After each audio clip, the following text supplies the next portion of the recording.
اگر غسل کے دوران کوئی حصہ، یہ پتہ نہیں کیا لکھا ہے، خشک رہ جائے تو وہ کیا دوبارہ غسل کرنا ہوگا؟ بہت یہ بھی بڑا اہم مسئلہ ہے۔ غسل کے دوران رسول اللہ صلی اللہ علیہ وسلم نے فرمایا ہر جسم پر، ہر حصے پر پانی پہنچنا ضروری ہے۔ اب دوبارہ اب ایک میری بات سنیں، اب ایک بندہ ہے، اب جان بوجھ کر اگر اس کو پتہ ہے کہ یہاں میرا پانی پہنچا نہیں ہے، غسل کر رہا ہے، اس کو پتہ ہے یہاں پانی میرا پہنچا وہ نہیں ہے، اس کو پتہ چل گیا ہے، اب وہ غسل دوبارہ کرے گا۔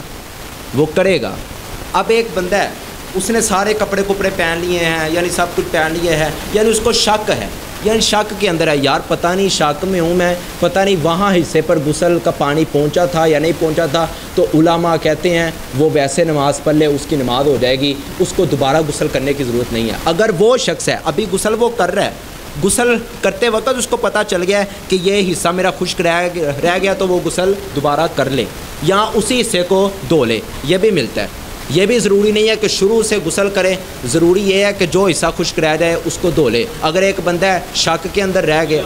ہاں جی، اگر شک کے اندر رہ گیا،